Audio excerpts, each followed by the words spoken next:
Welcome to episode 77 of Broad Street Hustle. I'm your host, Tommy Nanny, back. I wasn't on last week due to some scheduling conflicts. Was ready for the show after the Phillies advanced against the Braves. I was going to be hyped, so I'll dial down a little bit for this show since we still have 6 more wins to go. Let's go around who we have. Jason Seata. What's up, Tom? Jason, Jimmy Shaw. Happy Wednesday. Happy Wednesday, yeah. Another off night. And Christopher Michael Meeker. What's up, guys? What's up? Let's just jump right into it. It's episode 77 of Broad Street Hustle. Of course, we're going to talk Phillies. I'm fired up. We'll let the conversation go where it goes. We're going to cover the NLCS. But specifically, can the Phillies be stopped at this point, Jason? Well, it doesn't look like it. I was kind of, I'm not sure if you caught last week's show. I know you weren't on it, but I was a little fearful that they would drop one of these 2 games to Arizona, just because Arizona had their 2 aces going, and I just kind of felt that the Phillies might be a little vulnerable coming off the Atlanta series and stuff like that, but they sure did not show any signs of that at all. They jumped all over Gallen in the first inning of Game 1, and they really, literally just beat him around. Arizona had a little comeback there. That was got a little shaky at the end, but got the job done, the Phillies. And then last night's game was a little scary. You look at the score; it was 10-0. If you didn't watch that game, up through the 5th or 6th inning, that was a ball game. Yeah, it was a ball game in the sense of the score, but what was the closest Arizona had to even scoring a run? They had a man on second, first and second at one time. That was it. Bloop and a blast. No, I know, but in hindsight, they really never even threatened.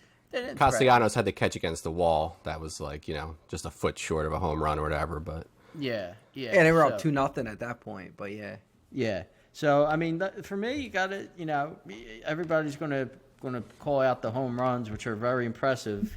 Basically, I would say 80% of the lineup's on fire right now, but you really have to just call out Wheeler and Nola for their 2 starts. They did their jobs and then some in both games. Like you said, Arizona was close in score, but were they really close? Because they were really dominated in both games by the starters. And I will throw out last night that Bohm's defense in the first couple innings were huge in that game. Really big. He made 3 really good plays in that game that kind of will go unnoticed because of the final score. But have you ever seen a guy make a leap like Bohm has made defensively from last year to this year? I'll tell you, he really has become a better than average third baseman at this point. Yeah. So a couple of things I'll throw in before I finish here. I'm a little, I listen. I don't think the series returns to Philadelphia. I think the Phillies win probably in a sweep. I'm a little fearful of the tactics Lovello might try tomorrow because he's kind of a prick. And I forget if it was this year or last year where he started something in one of the games where I'm pretty sure he was, throwing inside or doing something. So you got to wonder if they're going to try and start throwing inside tomorrow to get the guys off the plate because the Phillies are digging in against these pitchers. Maybe start throwing inside. God forbid one of them gets hit in the hand or something like that. So I'm kind of fearful of something crazy like that happening. I think the Phillies probably sweep them. I don't know if I want them to sweep them because they will then have, and Mika and I touched on this a little today, 6 days off before the World Series will not start before next Friday. No, but there's a chance, say Texas, has a 5-game series as well, so they could be 2 teams coming in off, and that would be fine. But there's also the chance that Houston, elongates that series, and now Texas will have 3 days off, which is perfect. They'll be able to set their rotation and everything. And the Phillies will have the same kind of layoff that the Braves had and the Orioles had and all those teams that struggled in the first round had. So, I don't know. I'm kind of torn on whether I want them to sweep them or not. Yeah, Chalky. What's your overall opinions? Yeah, I mean, I made my pick last week of Phillies in 7, and that was expecting a potential split in the first 2. And I thought Game 2 would be maybe the one in the split. I mean, this is where last year Nola had a couple real good starts to start the playoffs, and then it was the League Championship Series that he started to kind of unravel. And he stepped up and had a great game last night. So I was wrong there. Diamondbacks were a hot team, and they got back into Game 1, and you start thinking about the Atlanta series again. And I mean, they got the tying run to the plate in the last 3 innings, so you had to sweat it a little bit. But this team is just. I'm starting to get a little nervous because the whole world is now falling in love with the team, whether it's the personalities or the way they're playing or whatever. But it's like now they're the hot team that everybody loves, and those teams, whatever. I prefer being the underdog that nobody likes, but they're the betting favorite to win the World Series. They are right now the betting favorite until Texas wins tonight, and then they'll go up on them for another day at least. But it's kind of weird. I felt like this would be a close series, and it just hasn't played out that way. And the pitching has been outstanding, and the hitting has. I mean, look, this team has trailed. They've been down 3 times, and only once, never more than 1 run, and only once have they not gotten the lead or at least tied it in the next at bat. So the offense has only left the field once when they were in the lead, and that was the end of the 9th in the Atlanta game, in Game 2. So they're. Everything that's been thrown at them, they're hitting literally and figuratively. And the bullpen is still, gives you those Malox moments, but they're getting the job done. And it's kind of like, I'm waiting for something to happen where it's like, okay, it can't just be this good. But I feel better about the way this team is playing than I did in either 2008 or 2009 when they, were steamrolling their way towards the World Series. And I think you had better opponents too, though. You were facing the Dodgers team in 08 versus this team. Now, I don't think the Phillies win in 7 anymore. I also don't think 5 is going to be the way the series ends, which is my original prediction. So I think it's either 4 or 6. I say not in 5 because I think if Gallen gets on the mound at home in Game 5, he'll pitch well enough to maybe pull that out. So I'm going to say 6 because I'm going to say they get the Diamondbacks find a way to get to Game 5 and Gallen pitches better. Sweeps are just hard, man. But I mean, you got a rookie on the mound tomorrow, and they have rows of seats that are on the resale market for $8 a seat. Unless Meeker flies to Arizona. And buys I mean, they were people were buying rows and trying to donate them to the Arizona kids charities so that way they go to the game, and then they stopped because they said we can't do it that quick. But I think a sweep is hard, but man, is a bullpen game in Game 4 and the rookie tomorrow going to be what slows them down? I don't know. Maybe Walker doesn't pitch well in Game 4. If they lose tomorrow, there's no chance they're winning Game 4. No chance. The Diamondbacks or the Phillies? Yeah, the Diamondbacks. I kind of agree with Chalky about Game 5. I think Gallen at home could be. Yeah, I just don't see it ending in Game 5 in Arizona with Gallen on the mound. Take it for what it's worth, so I'll say Phillies in 6, but I don't think it'll be a close 6. Meeker, did you want to go over ticket prices and the difference between the Philadelphia Phillies tickets and the Arizona Diamondbacks, or we moved on from maybe 400% higher or whatever these days or whatever? But look, 22 kind of snuck up on all of us, I think, and they were a good team, but they weren't quite ready for, winning the World Series, even though they got to the World Series. This team, as we said from the beginning of the year, is much better than 22.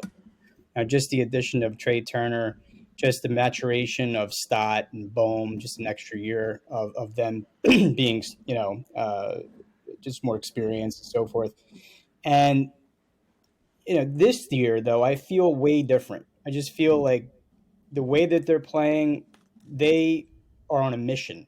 Like, and I just don't see how they can be stopped at this point. And again, like Jason was saying, you could talk about all the home runs and all the records that they're breaking, but the big thing for me has been the pitching. They've given up what now? 11, was it 11 earned runs in 7 games now? Is that what it is? I think their team ERA is second all time in playoffs, right? As of that, like how many games played. Yeah, or no, I don't think there was a minimum game requirement for that. They're like second in ERA. Yeah, I mean it's just crazy. I mean they didn't even need to score all these runs to win these games the way the pitching has been. And look, I mean, you guys have played baseball. I don't know if you ever faced a curveball in your life, live, but you look on the screen and Aaron Nola's curveball last night looks like, that's kind of hittable. It's coming over the plate. It's dropping like kind of in the plate. But when it's coming straight at your face and then it's dropping in the zone like it was and dipping 6-7 inches, into the bottom half of the plate, that is an extremely hard pitch to hit. And it doesn't translate that well maybe on TV, but I'm sure ask the batters for Arizona. Well, you could see it with their 9-hole guy. What's his name? Perdomo. When it was what was it, a full count, and he dropped that curve, and he just stood there and walked. He didn't attempt to swing, and then he walked right off the field. Didn't look back. Didn't say a word. Sick last night. That's when you knew like he was totally unhittable. And when Nola has all that stuff working for him, I mean, he is one of the top pitchers in baseball. He just doesn't have it working for him all the time, especially this year, But the adjustments, whatever adjustments he's made. People don't want to believe that they really made mechanical changes, but I mean, it was one thing. They have him looking at the different part of the pitch clock, that he looks at the right side instead of the left side or whatever it was, because that was making him open up by looking at that side. But it's clear a difference. I mean, it's evident. You could see it. 100%. I mean, this guy is making a lot of money in these playoffs right now. Let's put it that way. Yeah, but I still think he would take a discount, and he's going to come back to the Phillies. Like, again, like how much money do you need? How much money do these guys need? Like, is he going to want an extra $20 million to go play for the Toronto Blue Jays? You know what I mean? Like, I mean, if they win the World Series and the Phillies come with a nice offer for him, I can't see why he would want to leave. Why not? He could pull a Verlander and sign a big contract and then get traded back to the team for the playoffs. Yeah. Well, Verlander's a short-term contract, and he's going to get 4 or 5 years, and it's climbing every day. Every one of these starts is how much his average per year contract is climbing. So, but that's neither here nor there. We don't have to talk about that right now. I mean, look, Arizona looks like they're pretty shaken at this point. I would be shocked if they didn't sweep at this point. Honestly, I think rookie in Game 3, and then you're going to throw a bullpen game out in Game 4. I mean, it's just not. This team is just going to steamroll through. When they get to the next round, of course, we'll talk about that. I mean, Texas or Houston are much better opponents than Arizona. But, man, they just look really, really unstoppable at this point. They have the look. I was watching a show today, and it was a legitimate former player who was good, and I just can't remember the guy now. And he said that Wheeler and Nola are bringing back memories of Johnson and Schilling. Like, that's how good they're pitching right now. Like, it's basically when Arizona won the World Series in 2001. It was like you're not winning either of the games when those guys are pitching. You know what I mean? Like, and it's like that now. And add that to a lineup that's breaking records, for home runs. I mean, and a bullpen that's good. And Chalky's right. Like, I'm not used to this. Like, they're like the quote unquote darlings of the media right now. Everyone's talking about the fans. Everyone's talking about the brotherhood and how they love each other, and the interviews and the quirky interviews that Castellanos gives, and they're a fun team to watch and a fun team to root for. I'm not used to that, but I get it. I really do. I mean, they are a really likable team. Yeah, they're much closer to 93 than the 07, 08, 09 teams sure. were as far as that with the characters. I think somebody posted on Twitter today, it was like the Phillies whatever, is that they're like the softball team that'll beat you by mercy rule 'cause with the beards and the long hair, and then they'll drink a keg and want to fight you in the parking lot when you're leaving the field or whatever. So that's how they look. And that's kind of like what 93 was, except for like 93 didn't have this much top level talent. I mean, look at the guys that were either have been all-stars or were all-stars at some point. And that was like a career year for a lot of those guys, like we talked about before. But these are, I mean, you can go through the list of 4, 5, 6 guys that have been all-stars just in the lineup or will be there someday. Whereas, so that this talent level, I think, man for man, is better than that for sure. No doubt. And Yeah, and I got the. Go ahead, me. I was going to say, and how often do you see guys that get paid the money that their stars are getting paid really live up to what they're getting paid? I mean, and that's the only one who wasn't was Schwarber, and he came to play in the first 2 games. So now all your big, really, the biggest name who has done nothing is Walker because he hasn't gotten on the mound. Like he's got whatever he made, 18 million or whatever he made this year. He's the highest contract. We're like, oh, he hasn't been productive, but he hasn't hit the field because they haven't had to. Like that's where we're at with like the star players. yeah. Yeah, and I had the Phillies sweep it too. It's almost like I think it was in Catch Me If You Can, where the teams would go play the Yankees and they lost before they even entered the stadium because they were afraid of the pinstripes, and that's what it is with the Phillies at this point. And it's no more evident than Carroll being on first base and look petrified to try to even attempt to steal a base. He's the fastest player in baseball, and like he was taking a 2-inch lead off the base. It just looks like Arizona is just off their game, and they're afraid. They don't want to make a mistake. It looks like. I know the vet was intimidating, but to me, this has got to be the closest thing in the city since the Spectrum in the mid-'70s with the Philly flu. Like teams just had lost the game before they even dropped that puck when they were coming into play some of those bullies teams, and it almost seems like that in these baseball games now. I was going to say that, I saw Clark Gillies was interviewed, and not sure if any of you guys, Meeker probably remembers him, but he was a big, tough winger for the Islanders. And he said, they would be laughing and joking on the bus ride to Philadelphia, and then they would get to the bridge, and they would see the Spectrum, and the bus would get quiet. And they would be like, okay, here we go. Like, that's how intimidating the Spectrum was. Yeah, and that's and I mean, and it makes a difference because the media is asking questions to the players, like, what's it going to be like to play? And it's causing the players to say stupid stuff or have to talk about it. And it's either fueling the Phillies or the fans, whatever you want to call it. But it's also, it is getting in the heads of the opponent players. So you might not say like, oh, how much could it, but just the fact that it's always present and it's being talked about and it's the distraction to the other teams. It's definitely a factor. And then you get Schwarber hits a bomb to lead off, to start the series off, and it's just like... And even if it's not as much of a negative effect on the opposing team, I don't think there's any team that gets as much of a positive effect from the crowd in baseball than this team does. So even if it's a net neutral on the opposition, like the boost that it gives, the Phillies is bigger than you'll get anywhere else. I have a question for you guys. Bullpen-wise, did you guys think Hoffman was kind of like really shut down last night? I mean, I know the game was out of control, but he just kind of came in, and I think, to me, he solidified. Like, he should be the 7th inning guy going forward. Like, Dominguez, no. I don't even remember. I still don't think they're just going to pick, slot certain guys for 7, 8, 9. I still think they're going to do what they've been doing. But, yeah, he's part of that 3-man, spearhead of Hoffman, Alvarado, Kimbrel in some fashion.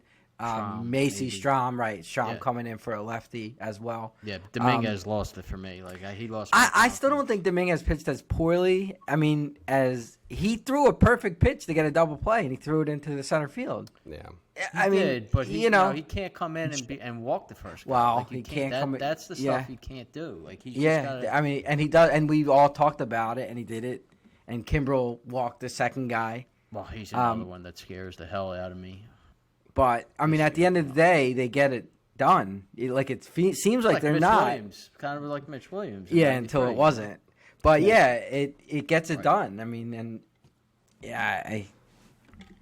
Yeah, I mean, I agree with you, Tom. I mean, he's just going to play the matchups, and it can't be push button like we might want it to be. Where Hoffman gets the seventh, Alvarado gets the eighth, Kimbrel gets the ninth, and it's just certain parts of the lineup, whether it's against Arizona or it's in the World Series. Eventually, he's just going to have to play those same type of matchups, and Yeah, I think if you need a strikeout, Yeah. if you need a strikeout, you might say that's where Alvarado might come in the seventh inning. Yeah. Where you might not get a Hoffman in that situation. Yeah, And Hoffman vice- might become your eighth inning Right, guy, and exactly. Alvarado's like your, cleaning up the Yordan mess. Alvarez is coming up now. Obviously, Alvarez hit a ball last year that probably still didn't land against Alvarado, but Yeah, he's a monster, man. yeah. But I mean, I'm like, just saying, a tough lefty. I'm doing the math real quick. So bullpen has given up 3 earned runs in 24 and 2/3 of an inning, if I'm doing the math right here. So, I mean, pretty much anybody you throw out there. I mean, Hoffman has 2 of them because of the home run to Riley. And I think and that Soto's was, got 1, and hopefully wasn't even Soto a never big has to pitch. come in. But that was pitch selection. He couldn't Yeah. hit the fastball, Riley, and they for some reason went Yeah. to off speed. And there. it wasn't even a terrible pitch at that. Yeah, it was, right. Yeah, Riley you gotta made a nice- Just tip your cap to Riley on Yeah. that.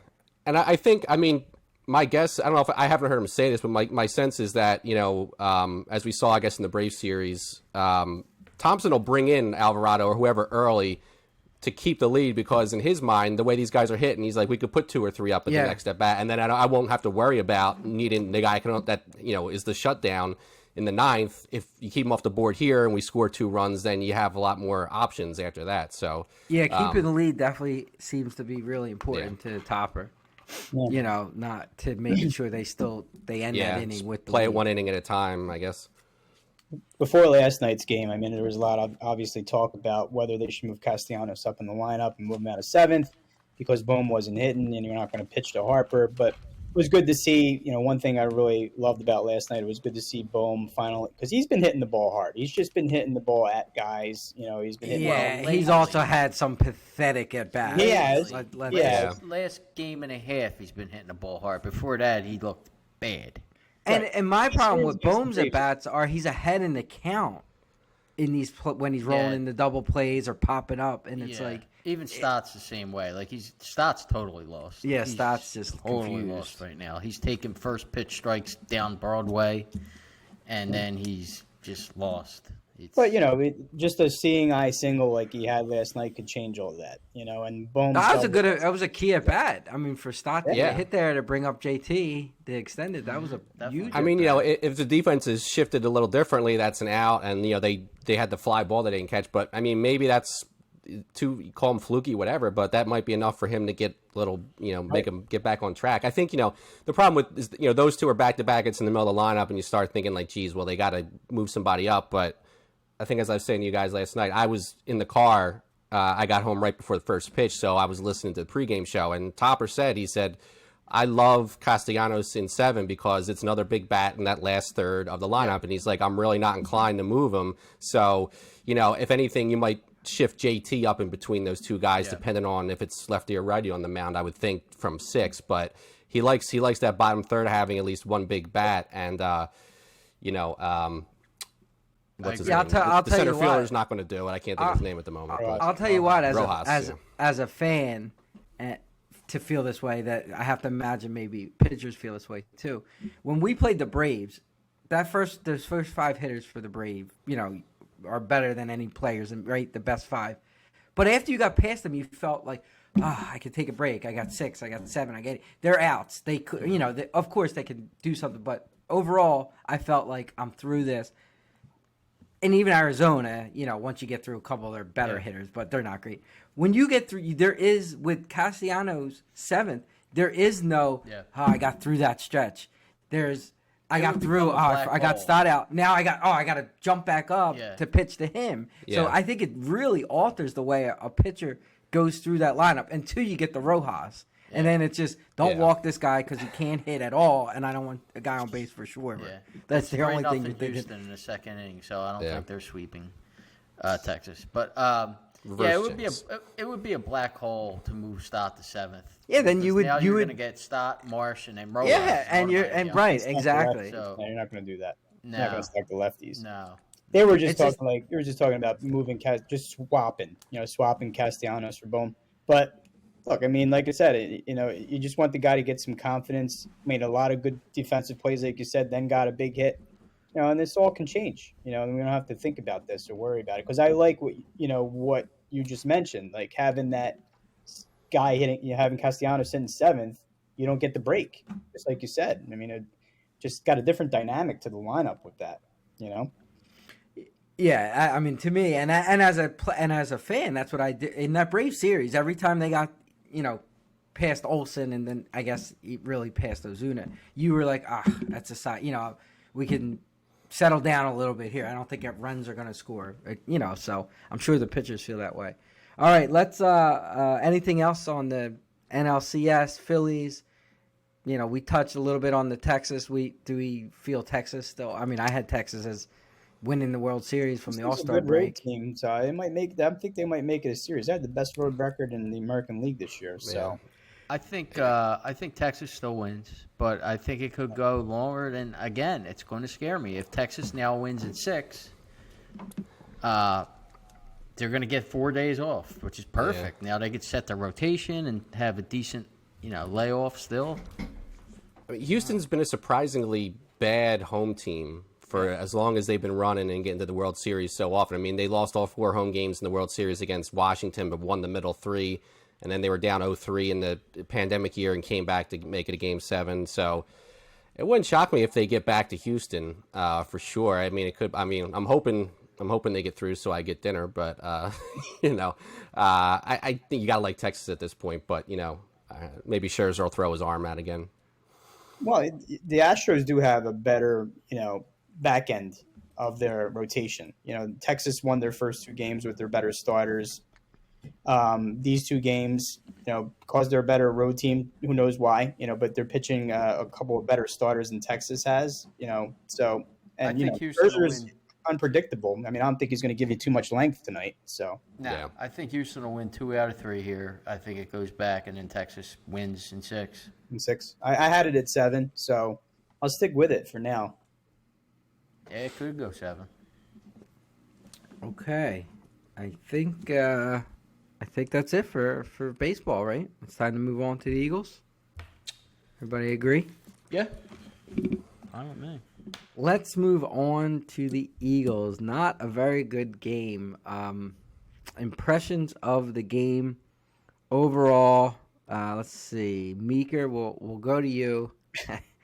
Impressions of the Eagles game. Is it a? I'll give you 3. I'll give you 3 kind of like questions, and then you talk about the game that way. So was it the game they were just bad in every aspect? To quote Jay Allen, flush it and move on.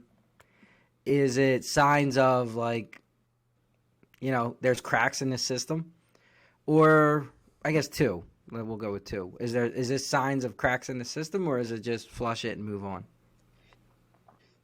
I don't know. I think it's just one of those games. I mean, I don't want to call it a trap game. Maybe they were looking ahead to Miami, or the cliche looking ahead game. But I don't know what their offensive game plan was all about in this game. I mean, they scored no points in the second half, and they didn't. We talked about it in the last podcast. You weren't on it, Tommy, but the Jets had the 29th ranked rush defense in the league coming into this game. And the Eagles just didn't exploit that. They didn't take advantage of it. So the offensive game plan to me was just ridiculous. Like, I don't know what the only thing I'll say is they were moving the ball by the air, they were. However, and then they would have a turnover. So it's now throwing the ball exposes you to turnovers more so than running the ball. I'll give you that. You're going to lose games when you turn over the ball 4 times. But I mean, obviously the injury to Lane Johnson didn't help, and that could be key, this week as well if he can't play. But yeah, I mean, it happened in the Niners. The Niners lost to an inferior opponent who just kind of wanted it more in that game too, and the Niners suffered a few injuries in that game. So none of these teams in the NFL are invincible, and I think the Eagles got a little bit of a wake up call in this game. But they have to kind of figure out, what's going on offensively because, I don't think their identity is like it was last year. And I was expecting more of the same against the Rams in this game, but they just didn't. It didn't play out that way. And of course, the turnovers mattered, and that's the reason why they lost, really. But yeah, if you're the Eagles, that's what you got to do. You got to flush it and move on. Yeah, I think you have to play. I mean, that's what they have to do. But I think it was like your coaches were bad, the play calls were bad, your quarterback was bad, you turned the ball over, your special teams, your kicker missed a 37-yard field goal. I mean, all those things had to happen for them to still lose the game. So in every aspect, they made mistakes and they lost. And the difference between this year and last year, I mean, their stats, their points are the same. They scored the same amount of I think it was 1 point different from last year to this year. Their yards per, like all the metrics are the same, except they were plus 12 in turnovers last year at this point, and this year they're minus 1. And that's Hurts the difference. 7 interceptions in 5 games. Right, and that's the difference. And they won the other games that they should have won by double digits if they don't have those turnovers. But they still won the game. And now this one, they didn't win the game. And These that's been the turnovers difference. are much more costly. Yeah. That last interception, I don't. It looked like he did on purpose. Like I don't. Well, I watched the tape that I always watch, and we were questioning whether it was, that the play was for him to play conservatively or just tuck it and run if nothing was there. That's not the play. There was a guy open, and he just picked the wrong guy to throw the ball to, and he threw into double coverage on the play. Yeah, who did he throw the ball to? The tight end, I think. Goddard. It was Goddard. And he was backpedaling. Like I'm not going to jump ahead. You go to whoever he wants next, but he did not play a good game. I mean, hey, worst game I've seen him play, probably. One would argue, Jason, you were rooting for that. Yes, I was rooting for it. One could argue for that. Yeah, I was rooting for Hurts to be bad. So to me, that game is like, and I'm not a trap game, a look ahead game, but they looked ahead. I don't know. I don't mean it's hard to say they didn't. They looked ahead. And to me, that Swift fumble was the game. That game's over if Swift doesn't fumble the ball before half. It was 14-3, and they were moving the ball to score at least a field goal, probably a touchdown. Instead, it only turned into 3 points. But like Jason said, it changed the momentum. It changed it. They went up. They would have went up 2 scores. So to me, that was the difference. But again, I think they were just so bad in every aspect. It's just like a wash and a move on. Which will cause more of a fight if I go to Chalk first. Yeah, let me get Chalky's take, and then I'll let Jason do a rebuttal.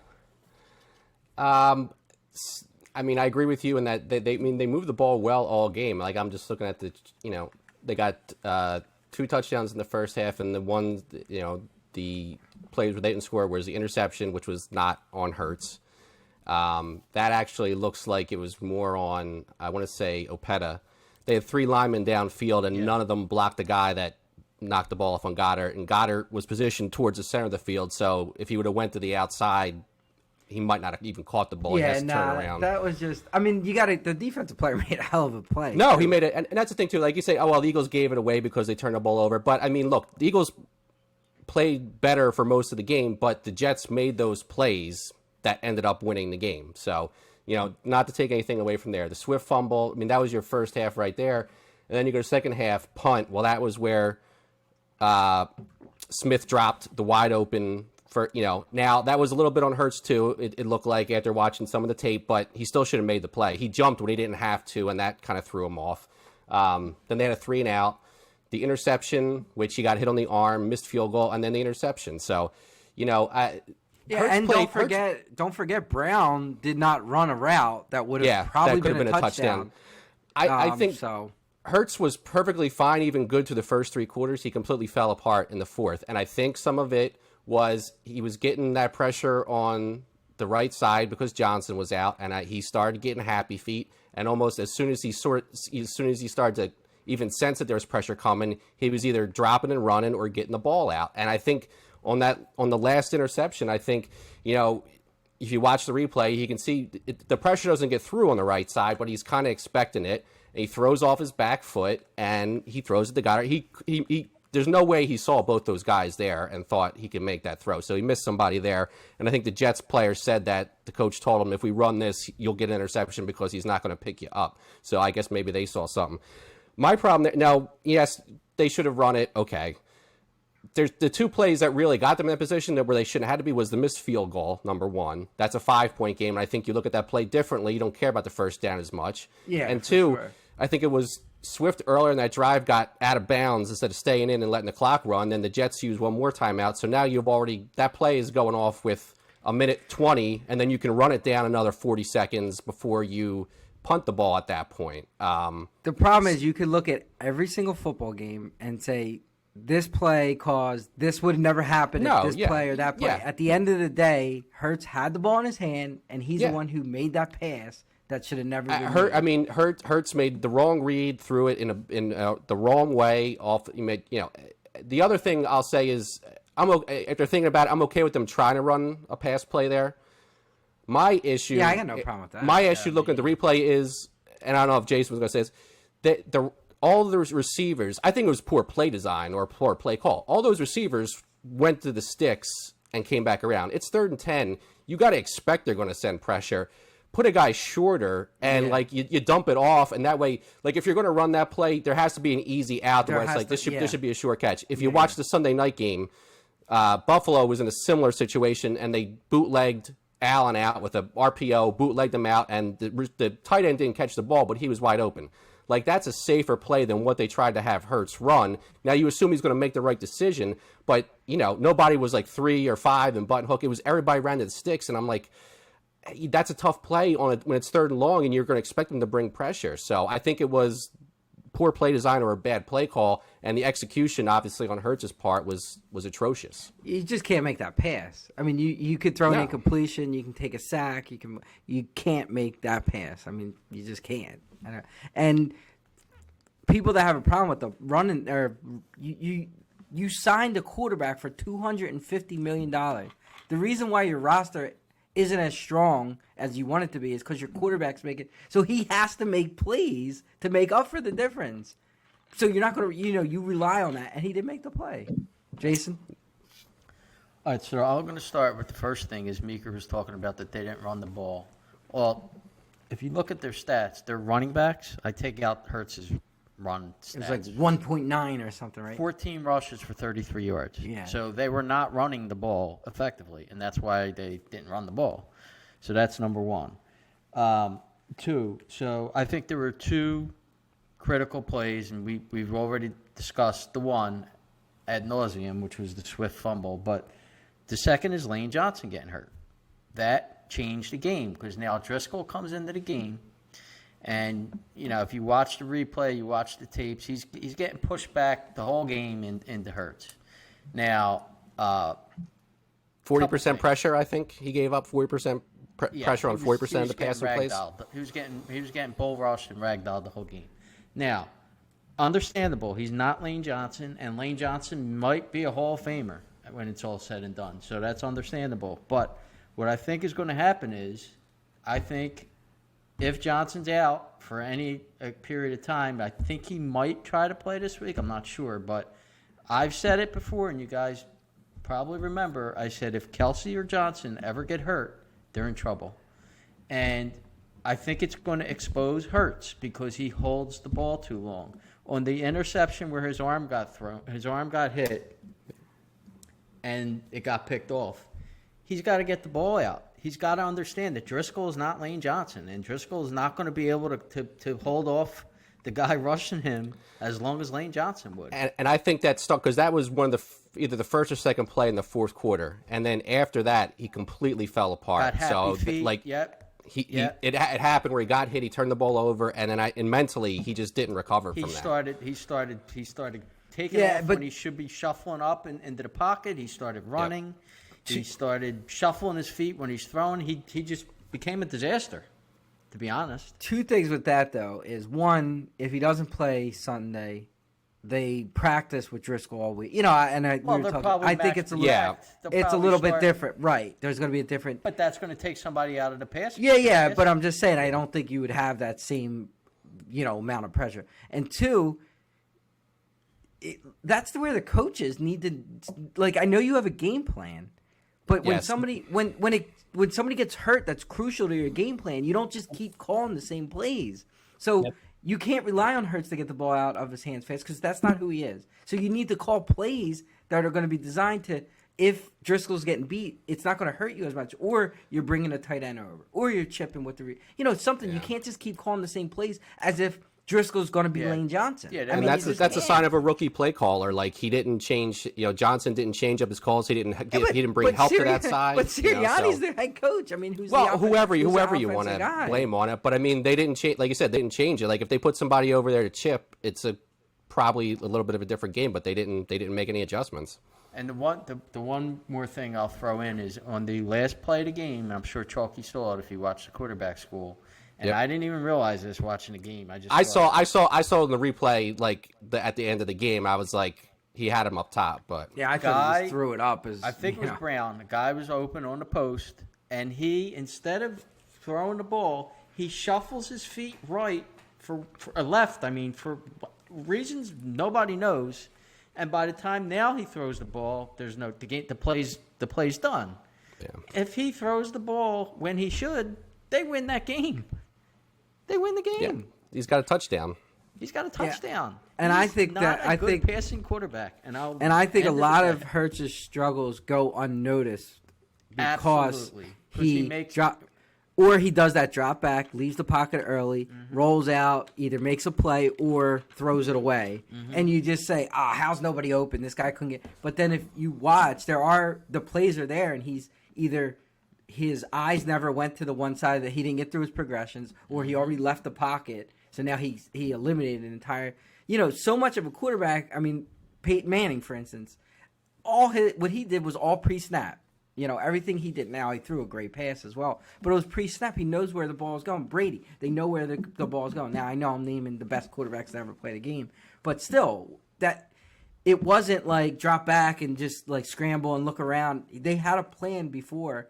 And that's how they execute it, not drop back and roll out of the pocket, and then we'll just blame the receivers for not getting open. So I think that's a lot of Hurts' problems that people don't give him a negative for, and they only look at the positive. Because like you say, if you're not watching tape, you're not seeing it. It was just like back in the day when, their offensive line's terrible because they're giving up 70 sacks a year and all. You're not seeing what the quarterback's doing that's causing the sacks. Well, Russell Wilson was always that way. But the sacks were on him. The thing is, like, he makes some of those throws that you were just talking about. Like, he's not running around every play waiting for somebody to get open. Like the deep ball to Brown and a couple of the plays he's done. Great throw. But the one play we didn't even mention because it didn't turn out to be, but it was, I don't know if it was the drive where he eventually threw the interception or it was in the fourth quarter where he rolled out to his right and threw it back and it should have been an interception. Oh, God. Yeah, he had a couple interceptions. And they came up, like, that was a terrible decision. I don't know what he was trying to do there. Like, he got lucky there that it wasn't an interception. But. And in the first half, I think first quarter specifically, he made there was like two, I can remember, third down conversions where he stayed in the pocket. The stiff arm on the wall. I'm sorry, I'm thinking of a different one. Yeah, that one. That was just that was amazing. Play. No, I mean, there was that one to Brown where Brown caught on the sideline, like standing, where he stayed in the pocket, waited for Brown, and threw the ball, and looked like a real quarterback. But then there's plays that he breaks down, and usually it's when things aren't going right, he reverts to going back to the college days of running around, using his legs, dropping back, and not looking to run, looking to extend the play with his legs. You got to move up in the pocket. You can't. Yeah, he doesn't. He drop does not your head and take off. He does not shuffle move up into the pocket. That's how you play quarterback. You don't drop the other thing that's been pointed out like all weekend and before this week is that he doesn't move anybody with his eyes. His eyes are usually dead set for where he's throwing, and he's basically telegraphing it. And that's usually AJ Brown. Huh? And it's usually AJ Brown that he's looking at. Yeah. And if you look at the best quarterbacks that we've ever seen, they're always moving defenders with their eyes, and he doesn't have that sense at quarterback yet. I mean, he did do that. He did do that against the Rams on the Goddard touchdown. He did on the Goddard touchdown. He did it on the I think the first Brown touchdown against the Washington, because he looked at Goddard and then for like a screen, and that froze the defense, and then Brown kept going, and he was able to hit him.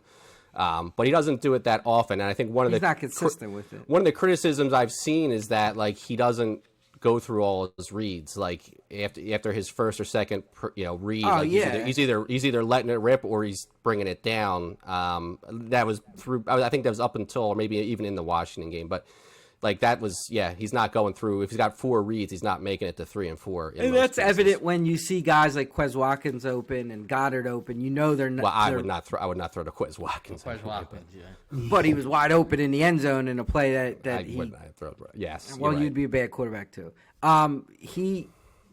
Because they're not his first or second read on that play. Yeah. And that's why they're open, and he never gets them. Instead, he locks in on Smith or Brown and then forces into double coverage or does something like that. So, I mean, it's like, I don't know if it's a negative in the sense that those guys are so good, because it's like, well, I'll find a way to get to these guys, right? Like you trust that they'll make a play even if you throw something that's like a 50-50 ball. But, I guess having that kind of confidence is great. But I mean, when you're only looking at them, it's again, not good. Tom Brady and Peyton Manning, you look at their stats at the end of the game, they had 8 guys caught passes in their stat line because they didn't care who was the receiver or who was the best receiver. They were throwing the ball, except when Moss was on with Brady. They were throwing the ball to where the play was. Yep. All right, so I guess that's it, right? No, wait, we got the game this week. We got Eagles-Miami. Jeez. Eagles-Miami, I guess we don't want to go crazy long here. Just a quick prediction, I guess, overview. I'll go first. It's going to be one of my plays, the Eagles this week, and it's unfortunately it's Wednesday, so I'm probably going to be complaining by Sunday. But it's the line. I mean, the Eagles are favorite in this game. I know they're home, but after Miami's putting up 37 points a game, and the Eagles just lost to the Jets, for them to come back and still be a favorite, that's telling me something there. So, Jason. I'm gonna top out, unfortunately, because it's so early in the week and we don't know about injuries. I think injuries are huge. Yeah, that's true. It looks like Carter and Slay are probably going to play. So, Yeah, well, Smith was didn't practice today. Yeah, I saw that. If Slay was out, I was not picking the Eagles. But if Lane Johnson doesn't play, so if Lane Johnson plays, I think the Eagles win 30-27. If Lane Johnson doesn't play, I think they lose 27-20. It's just that simple. I think he's that important. I think he's one of the top 3 most important players on the team. Yeah, and I have him coming back. I do have a high-scoring game as well, and I have him coming back, putting up 35-28, 35-30, something along those lines. Chalky? I mean, my initial reaction when I saw that line was, Eagles, because the look-ahead line was 2.5, so it didn't change despite what happened and then the injuries coming out of the Jets game. Again, it's early. The Eagles are getting bet, so I backed off of that. Johnson is going to be the key, obviously, to me, I think, and it sounds like he expects to play. That's what he told Baldinger. He said he expects to play. I don't know if that's the best thing, because if he's going to re-injure that, you got a real tough stretch. You're not playing another losing team until Christmas as it stands right now. But I think it's going to be a track meet, and I just don't think their offense is in a place to keep up right now. And I mean, the key is going to be the Eagles' defensive line, because I was going to say I would like to see Tua against an actual pass rush. Even if Slay is back, which if Slay was out, I would definitely go Miami. Even with Slay back, there's questions in the secondary. Blankenship might not play, and so you're all kinds of banged up. And this is the fastest team I maybe have ever seen. So if they don't get any kind of pressure, it's just going to be off to the races. So if they can get home and knock them around, Tua can, cause turnovers. I am going to go Miami. I'll go 31-23, only because it's not 100% Johnson plays. But, we'll say 31-23 Miami. Meeker? Yeah, I kind of agree with most of what Chalky just said. I just don't know how you're going to keep up with them, honestly, with the injuries that they have defensively. That's a big concern. And if Lane Johnson doesn't play, I agree with Jason. It's going to be really tough to win the game. And, they say that injury is usually a 4-week injury, but he's going to try and come back on it in 1 week. And I don't know how effective he's going to be, even if it does. And you should be concerned about him re-injuring it because it's a type of injury you can get worse. But like I agree with Chalky. I think it's going to be a track meet. I have Miami winning the game 31-26. That's music to my ears. So just one other thing I heard Baldinger say is the last time Johnson gave up a sack was in 2020 against the Browns. And when he said he gave up the sack because when he moved, he couldn't plant his foot and get the leverage. And he had an ankle issue at the time. So if he plays give up pressures, let alone sacks. I know. That's why, so this is Miami's pass rush from that side I don't think is anything special, even if they shift guys around. Bradley Chubb, what's his name? Chubb's not really lighting the world on fire there, but even at 100%, even at less than 100%, he is still probably better than most. But it's a tough injury for that kind of a player. For the record, Baldinger also said if Tom Brady came back and played for the Falcons, they'd win the Super Bowl this year. So, well, he was an offensive lineman, so I'm going to take his word on that kind of stuff over. So just throwing that out there, Brady, but. They're not. I mean, Miami's not a one-dimensional team too. We talk about their passing, but they can run the ball, So, and that's another thing that's I don't know. I mean, I don't know how you can keep up with it, with the injuries they have on defense. So all I'm going to say is, what jerseys are coming. Right, they played so far. They played one good team on the road, and they lost by 20 something. It was 25. Buffalo. Buffalo got pressure. So, and the Eagles are bringing back the Kelly Greens for Sunday night. So good luck. How many divisions did they win with those? No, but that's going to be another crazy crowd. No, I know. I mean, please, if the Phillies sweep Friday night or close out on Saturday, people will be. There was 125,000 people down there last night. It took people 4 hours to get down Patterson Avenue. It was insane. You say you were there, Meeker? I wasn't at the game, but I was down there early in the day. I was going to say, is that why he was ahead on the text? He was sitting in the stands, seeing the play a minute before it comes on TV. So you weren't watching the game from your usual spot. That's why you were. I was not. I was at my friend's house, so we had a. Good fee. I think I'll go there again for next game, and I'll block you guys you. happen. Dude, and when I watch the Eagles, I have a buddy who lives in Bucks County, and not even my NFL feed or my Eagles feed is like 40 seconds behind. I'm way behind you guys all the time. Yeah, I guess Comcast. Yeah, you're in Brigantine, but it's like it's unbelievable. I mean, 40 seconds is like multiple plays. That's a lot. What is he watching on? He has Verizon. He did say that. Oh, I think it's just regular like cable. Yeah, it was cable, or like I said, because the ticket on YouTube was still, last I checked, like a play or so ahead of the Fox broadcasts. But that's just crazy, man. Yeah. And with all the social media outlets, you think the games would somehow be synced, like so you don't have. I wish I could sync the radio to the television broadcast because I had enough of Ron Darling and whoever's doing the play-by-play nowadays. But Darling was goofy. I don't mind Frank Gore, and the other.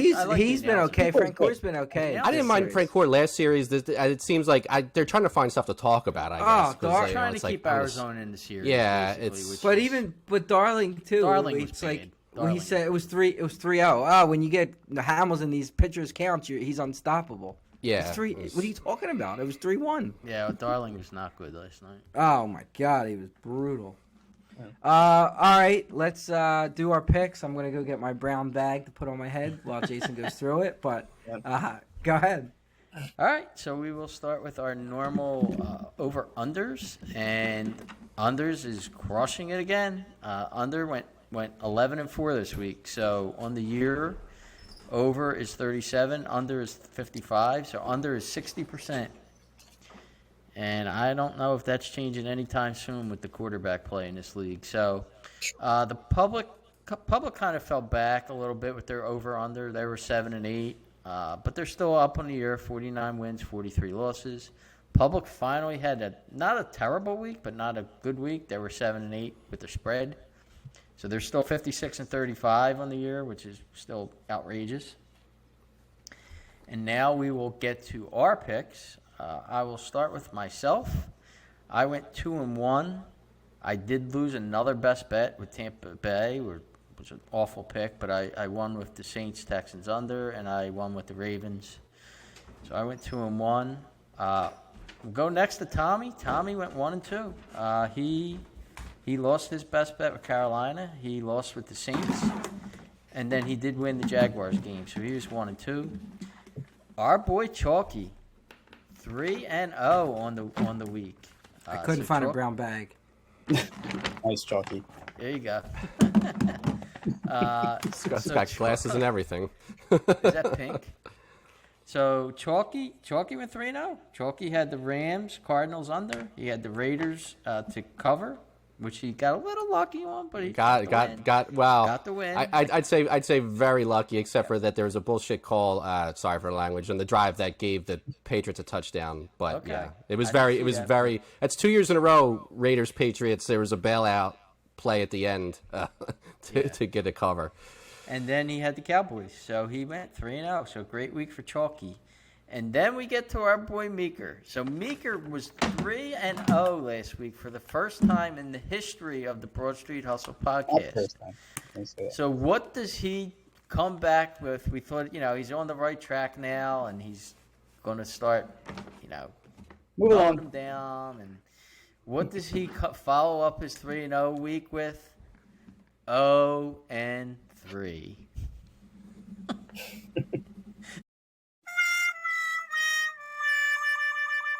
So Meeker lost the Vikings-Bears because he thought that Vegas made a mistake and made the line too low, so he lost that game.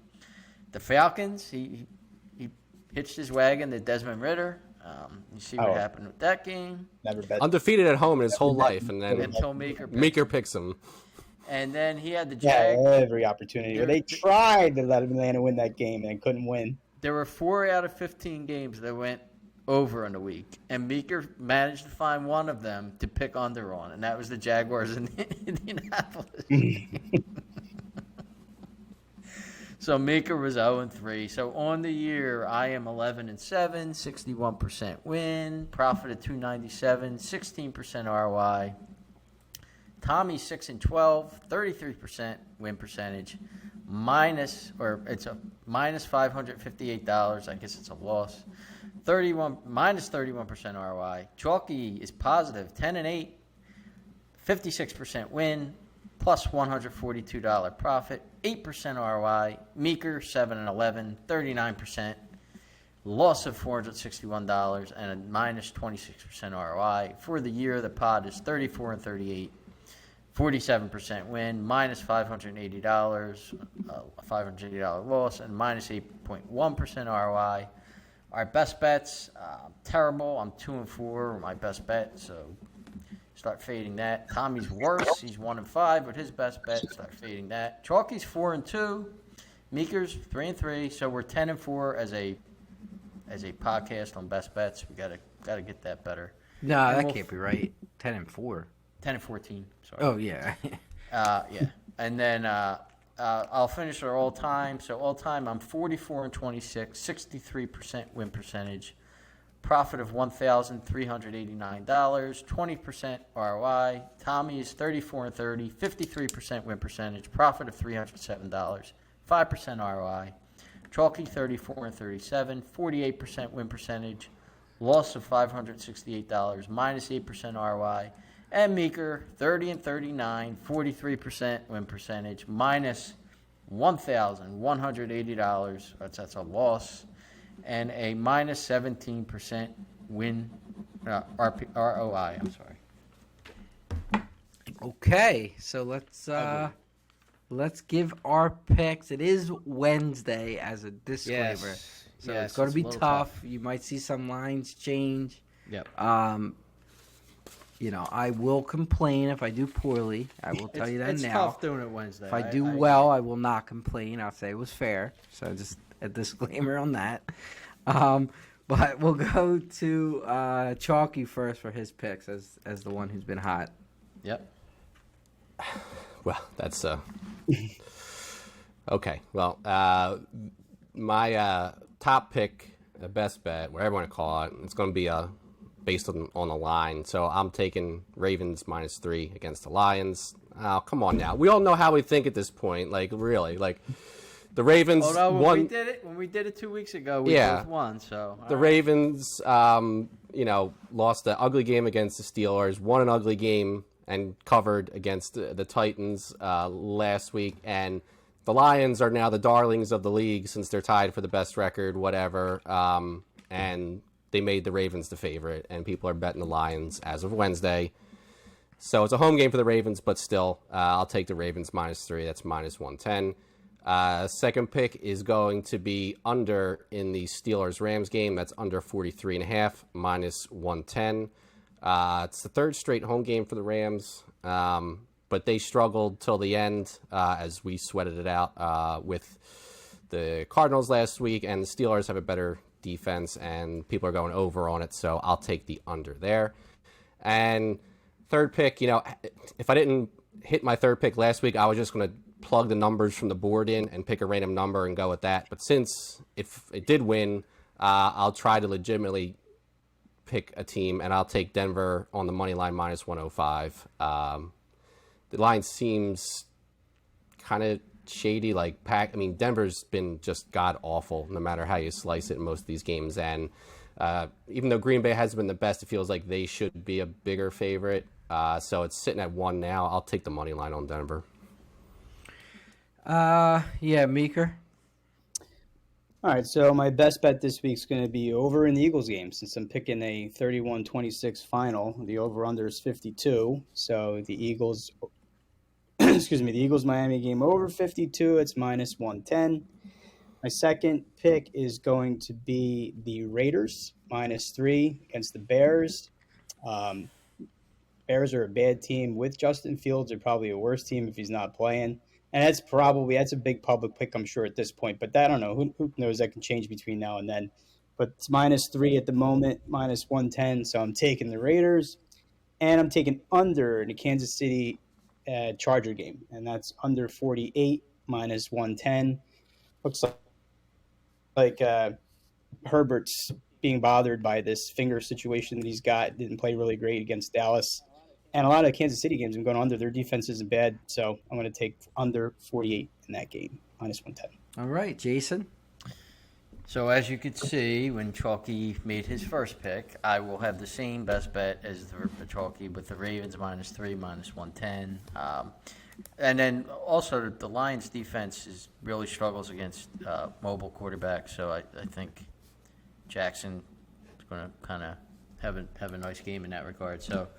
And same reasons as Chalky. The Lions are basically they're a public team right now, and they're getting bet. So I like the Ravens there. And I'm going to do 2 unders. The first under is Falcons-Bucks, under 38, -110. Those teams cannot score. Poor quarterback play, just poor offenses. They're not putting points up in that game. And then I'm going under in that Raiders-Bears game. It's probably going to be 2 bad backup quarterbacks. I believe is it under 37.5? Did that change, Chalky? No, that's the same. The Bucks Falcons is 37. Did you say 38 or 37? I have 38, but it's 37. I'll still keep it. Okay. I don't yeah. And it's Bears 110. are 37. Is it 110? 110. Yes. Bears 37.5. Raiders Bears under. Bears quarterback. Yeah. He was playing like California Electrical College last year or something. I saw on Twitter. It's going to be windy. I mean, there's both teams are just going to keep the ball on the ground, and it's probably going to be like a 17-13 game or something. It's going to be ugly. Well, Garoppolo's out, right? He's probably out. Yeah. So it's. I mean, the only way points are getting scored is turnovers, so that could be scary. But I'm still going under. All right. And then for me, so I went back and forth with my best bet. I'll stick with the Eagles at -2.5, -110 as my best bet for reasons we talked about. The one I was going back and forth with was Baltimore at -3, -110. So I'll use that as my second pick. Our pick? You stole our pick? Yeah, yep, that's what I did. Specifically Chalkies. Yeah. And then I'll go back to the Maker for you. It's not worked out, but I'm taking the Saints -1, -112. So I haven't won with them this year. I'm going to try them again. Okay. Okay, so episode 77 you thought would be over. I Yep. just want to go ahead. 3 touchdown props because I've been pretty good with them. I like Andrews to score for Baltimore. I also like Swift. I think Swift's going to score. Miami's terrible against running backs, and I like Waddle to get in. So I think there'll be points in that game, and I think those 2 guys are going to score. Okay. And then, as I was going to say, you thought Broad Street episode 77 was over, but we have NBA preview that I was told about when the show was about to start. So I have absolutely no input for this, but I will. You were told about it when it was the podcast was scheduled and it was in the headline. Yeah, I of don't. the podcast. I got 5 links for this. In all fairness, that required Tommy to read what the podcast was about to be Yeah. on. We know that he's not paid to read; he's paid to lead. I don't look. You know, I look at what If you don't- episode it is when I sit down. And if you don't call or text him sign and say in. this is the topic, he might not catch it. Correct. Gotcha. Okay. So I Now, have Meager, no on the other input. hand, we talked about last week in this Yeah, format, so still and he didn't know catch that it. The podcast was even tonight, let alone that we were talking about. He's on a delay. Yes.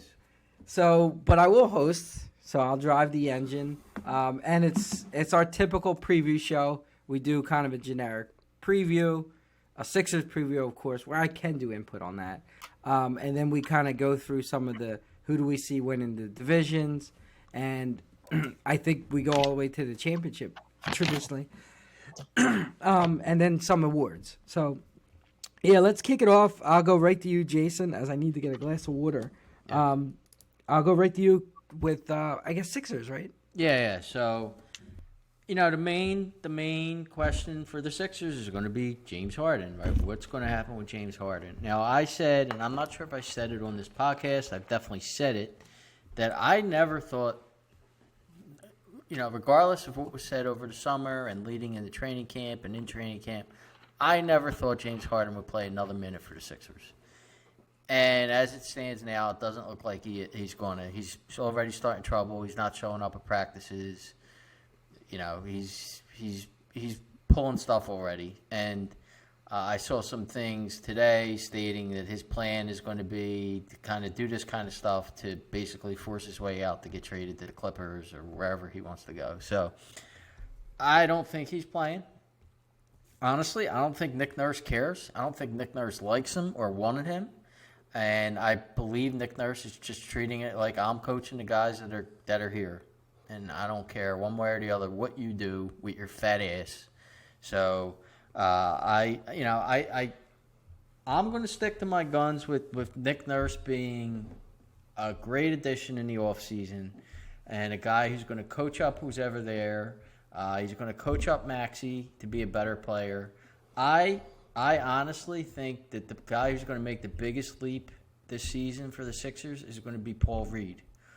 I see Paul Reed as being he's going to come on offensively. Look at the job that Nick Nurse did with Siakam in Toronto, right? Siakam was like a second-round pick. Raw, had talent, but just didn't, wasn't great at playing the game. And he turned him into a star. Now, I don't know if Reed's going to become a star, but I think Reed is really going to step up this year. I think you're going to see him play with Embiid, whereas last year he was like a backup. Now they have a backup with Mo Bamba. I think that'll be the backup center. I don't think Reed will be playing center. And I think he's going to be one of the main parts of the team this year. Their over/under in wins is 49.5. I'm going over. I think they're gonna surprise people. I think they'll win 51 games. That's my estimate. I don't think they'll win the division. We'll get to that in a little bit, but I think they'll win 51 games. Okay. Yeah, I like that Paul Reed point a lot, actually. Mm-hmm. And he definitely plays with Embiid. Definitely will play I think so too. Yeah. Yeah, I think so. Chalky, your take? So I'll disagree with Jason in that I think Harden does play. Maybe it's not opening night, but I think he might play and half-ass it to really throw a monkey wrench into things, but I think he does end up playing. And, I think if he came to play and played his best, this team still has an outside chance of getting to the conference finals, maybe even to the NBA finals. Without him, no, they're not in that top tier as we'll get to, I don't think. And I don't think, I think even if he does start to sit out a little bit, Morey has his price in his head. And he's like, if you don't give me this, you can sit the whole year out. Like, of course you don't want to let him walk next year for nothing, but if you're getting a bag of rocks or whatever, the Clippers are offering, then out of spite, maybe he says, okay, well, you'll just sit here and you won't play anywhere. And the Clippers aren't going to, they're not that, anxious to get him now. And they tried to get Holiday, and that, they came up short. Boston obviously got him. And maybe they make another play for Brogdon, because Portland's probably not going to hang on to him all year. So if they go get somebody else, then your Harden options are, nothing. So I think in the end, he might see it as, if I come back and I play well, I still might be able to get out to a different team if he's showing that, maybe somewhere in the middle of the year. I don't know. So I think he does play. I think some of their role players are a little bit better this year. We saw Pat Bev get thrown out for talking to Simmons the other night. So team might have a little more fire than they did at times last year. And Oubre is going to be interesting. He's giving you some fire off the bench, but he's also could just be really, really bad at times, But Danny Green is back to avenge his career-ending injury. I think Maxey makes another step forward, although maybe not all-star. I just don't see. 49 is probably a really good line, almost right on the button for their wins. I'll say they go over that only because I think the East is very top-heavy, but. And then they got that tournament in the middle of the year. I don't even know how the hell that plays out with the win total, but yeah. I don't know either. I probably should know, but I don't. Yeah. Meeker? I think that Harden probably will play as well, but I don't think he's going to play for very long. And I think a lot of how this season ends is what happens with this situation with him. Even if it's addition by subtraction and you just add a couple of role players, and I know Morey is going to stick to his guns and just let this guy rot, and maybe he has the right to do that, but I'm not really sure if it's really helping the Sixers if they do that. It's a shame, that Nick Nurse has to come into a situation like this, because I was really excited for this season, if Harden was not being the baby that he is, but if they can get a decent deal for him and they can land the veteran point guard, which I think is the one thing that they could possibly get in a deal, then I might be inclined to say that win total that you're talking about, they go over.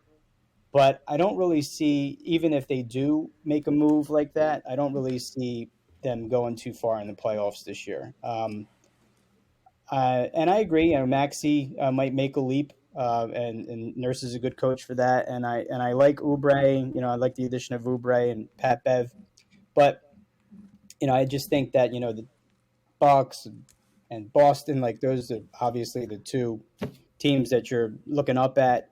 I don't think they're on their level, and they'll probably be out in the second round, if not the first round. That's kind of how I'm predicting it.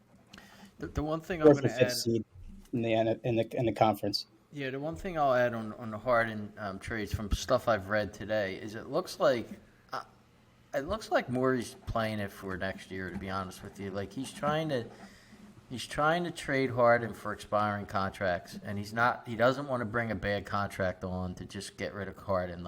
And even this Terrence Mann guy that they're trying to get from the Clippers, that the Clippers are apparently holding off on trading right now.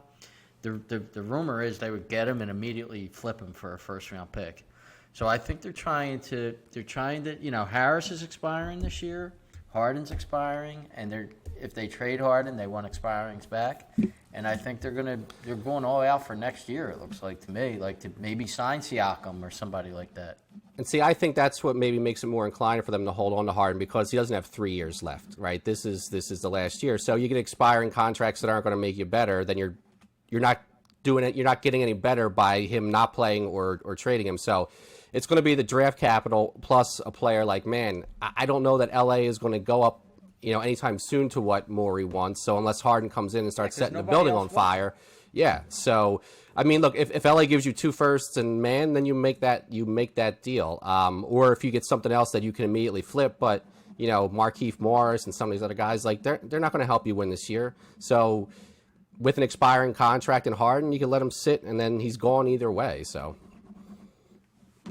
It's just a window with Embiid's closing a little bit, and if it's another year of this chaos, it's just another year There's nothing you could do. Yeah. There's not much you could do.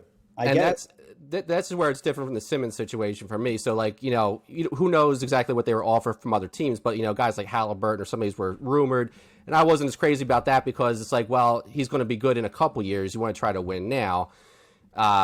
I don't see any win now options this year, and you hate to waste a year of Embiid, but it's like you're not going to get a deal that makes you better than if Harden actually wanted to play, and then you're going to get role guys if Harden isn't playing, and to fill a hole. It's going to be a lost season, I think. So, Okay. Anything else to add on the Sixers before we move on? We want to go right into some like divisions, I guess. Yeah. Get you guys' takes on that. All right, let's start with the West, and I'll start with the Pacific. And Jason, kick us off. So Pacific, it's for me, it's just going to be chalk. I can't see Phoenix not winning that division. I'm going to say Phoenix, Golden State, Clippers, Lakers, Sacramento in that order for the Pacific division. Okay, Chalky, were you any different there? yeah, I got Golden State winning the division, Phoenix second. Everything else is the same, I think. Same. How about you, Meek? I didn't put them in order. I just have the Lakers winning the division, though. Okay. All right. I think every one of those teams make the playoffs, though. Every one of those teams in that Pacific division. That's a tough division. Okay, let's stick with the West, and we'll move right down to the Southwest. And we'll go bottom up. So, Meeker. Dallas. Okay, Chalky. The Morant suspension obviously throws a problem in for Memphis. I'll go New Orleans. Okay. Jason? Yeah, so Memphis is the favorite. This is one of the three divisions I'm not picking a favorite. I think Dallas also at plus 200 is value. Okay. I have Dallas, New Orleans, Memphis. You lost our host. You don't have Tommy anymore. Dallas, New Orleans, Memphis, Houston, and San Antonio. So we'll just move on to the Northwest, and we'll go with Chalky. You got to go Denver. Yeah, I agree. This is one I'm taking a shot, and it's going to be a long shot, but I'm taking Oklahoma City at plus 600. I'm taking a shot. They got a nice team. They got some good young players. So, as you'll see with some of my bets later, I taking a shot. That's all I say. I mean, Denver's still good, but this team could jump up this year. So yeah, Thunder is my. If you had to pick a team that makes a big jump for me, it would be the Thunder. I just don't think they're going to be good enough to win the division, but they can get to the playoffs and maybe make some noise. Yeah. Okay. So we will now move to the East. Let's start with the Atlantic Division. I mean, it's Sixers division. So Meeker, what do you got? Yeah, I mean, look, I'm going to take the chalk here and take Boston. I mean, they're the best team in the division. I think the Knicks do take a little bit of a leap this year and perhaps finishing above the Sixers. All right, Chalky. I'm going to. Well, it's not the exact same as last year. I think the top three stay the same. So Boston, Sixers, Knicks. Nets are going to be a team that tries to make a deal, so maybe they get something towards the end of the year that boosts them up. But I'll say Nets, Raptors, and that, so same as last year. Yeah, I have the same as Chalky there. I'm just going straight chalk. We'll move to the Central Division, and Chalky, what do you got? Bucks, Cleveland. I do think maybe Indiana moves up. That depends if they hold on to like Buddy Hield, and I mean he's a guy the Sixers might actually be interested in at some point if they're not already. Chicago's going to be a mess, and then I'll keep Detroit last, I guess. Yep. Did I go to you, Meeker? I'm sorry. Yeah, well, Milwaukee's going to win that division, and Cleveland, they're a team to watch this year for sure. I think they can make it far in the playoffs. Yeah. Again, I'm going chalk. Milwaukee, Cleveland, Chicago, Indiana, Denver. Nothing. Or Detroit. I'm sorry. Nothing outrageous there. And we'll end with the Southeast Division. Meeker. This was tough for me. I don't love Miami, but when you look at the rest of the teams in the division, they're awful. So by default, I'm going to take Miami to win that division.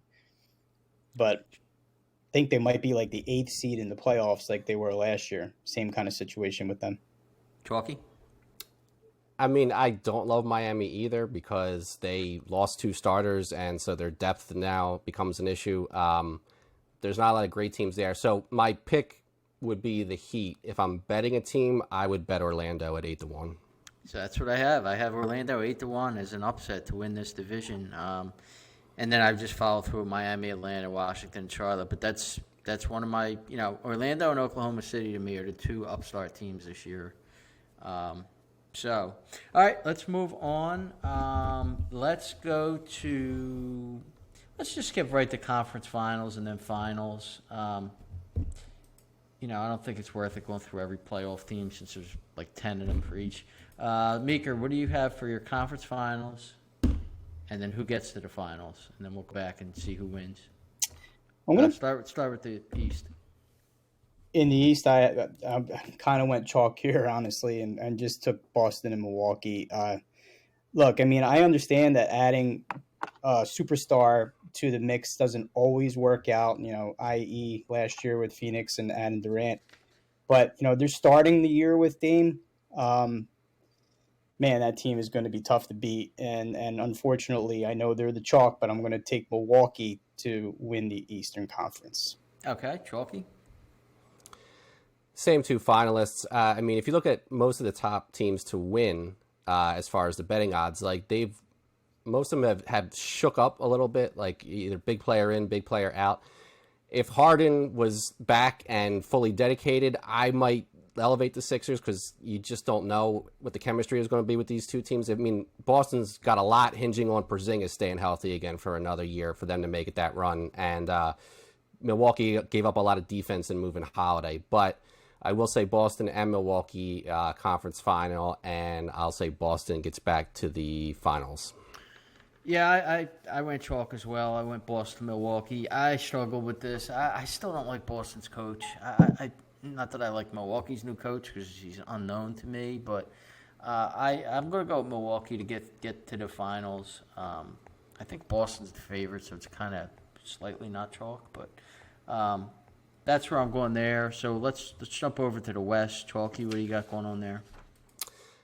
The West for me, so I just mentioned teams that shook stuff up. The one team that stayed relatively stable is the defending champs. They lost a couple bench players, but I think Denver certainly has the talent to get back there, and I'm going to have them playing the Warriors in the conference finals. And I will bet both of these teams play both these teams to win the title, but I'm going to say the Warriors get past them for a rematch from the 2022 NBA Finals with Boston. And what do you have, Meeker? So Nick Nurse's protege is kind of blessed with a pretty uber-talented team in Sacramento, and they're the team I think makes the biggest leap this year.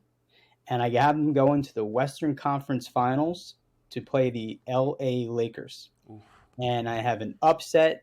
And I have Sacramento beating the L.A. Lakers to go to the finals against the Milwaukee Bucks. I might have to open up a book for that one. Yeah, well, look, they're young, fast. They can shoot the lights out. They have a year more experience. And I've heard them say analytically they're going to have the biggest drop-off of any team in the NBA, but teach his own, Meeker. So I'm going to go with Denver and Golden State in the finals. I don't think Golden State's going to win the division. I think they're going to get to the finals, and I do think Golden State's going to beat Denver to get to the finals. I do have my Oklahoma City as plus 4,500 to win the conference. I had to put that bet in, but Golden State, I believe, to get to win the West was plus 650. They were like 4th choice, so definitely not chalk there. And I'll just finish out. I have Golden State winning the championship. I haven't beaten Milwaukee, and I believe it's plus 1,350 or 1,300, so I can't read my writing. Chalky, what do you have? My pick to win the title at 13-1, the Golden State Warriors. Yeah, 13-1. Yep. And Meeker? Yeah, I kind of disagree with you with the Warriors this year. I don't know that they're going to be like out of the playoffs or anything like that, but I just don't see them going very far. But I'm going to take Milwaukee. It's a chalky pick. What are they? 425, I think, to win. Yeah, somewhere around there. Co-favorite right now with Boston at 4-1 on DraftKings. Yeah. I just think adding Dame was huge, and they're just a phenomenal team. So we'll see. I know it's a rookie coach, and that's the one thing you got to watch. but in the end, I'm going to take Milwaukee to win it. All right, so real fast, we'll go through, and if you guys don't have a bet or pick for these, just say you don't have one. We'll start with MVP. I'll start with Meeker. Do you have any MVP bets? I do. Jason Tatum at plus 800. Okay. Chalky? Tatum. Really? I'm going to give you four guys. He's my top guy at 8 to 1. I have Booker at 18 to 1. I think he Like could, that. Yeah, I think he could do some stuff with that lineup. I have the chalk. I think Jokic. They might wind up giving it to him because everybody knows he got screwed last year. He's the chalk though. He's 4.5 to 1. And then my Oklahoma City pick SGA, 18 to 1. If he takes another step forward, he's going to be right there. Anything for Coach of the Year for any of you guys? Yeah, I'm taking Adrian Griffin. Okay, yeah, that's the Bucks coach, right? No. Sacramento's coach. Sacramento's, okay. Yeah. Griffin. I thought Brown. Wasn't Brown Sacramento's coach? Oh, Mike Brown. Sorry, Mike Brown's. Griffin is the Bucks, right? The Bucks coach. Okay, Yeah. so what are you betting? Sorry, But who are you betting? Which one? Griffin. Okay, so he's the Bucks coach. Got you. Chalky? I have them both written down. I do not have a coach. I'm going to take Orlando's coach, Jamal Mosley, at 25 to 1. I mean, if they're going to make a jump up, I would take Oklahoma City's coach, but he's the favorite, believe it or not, so not touching that. Anybody for most improved player? I didn't take that one. I mean, Bridges, Maxey. I mean, these are all guys that are like borderline all-star players as it is. So it's like, I don't know, but I'll try Cunningham at 13 to 1. Okay, I like that. I have one I really like, and again, it's my Oklahoma City play. Josh Giddey at 20 to 1. 20 to 1 on DraftKings. He was like 30 to 1 on FanDuel. So you could get 30 to 1 on him out there. Guy is really good, and he's now going to become like the third option to be, defensive option to stop. So, and he moves the ball around. He's a hell of a player. Defensive player of the year. Anybody? Rudy Gobert.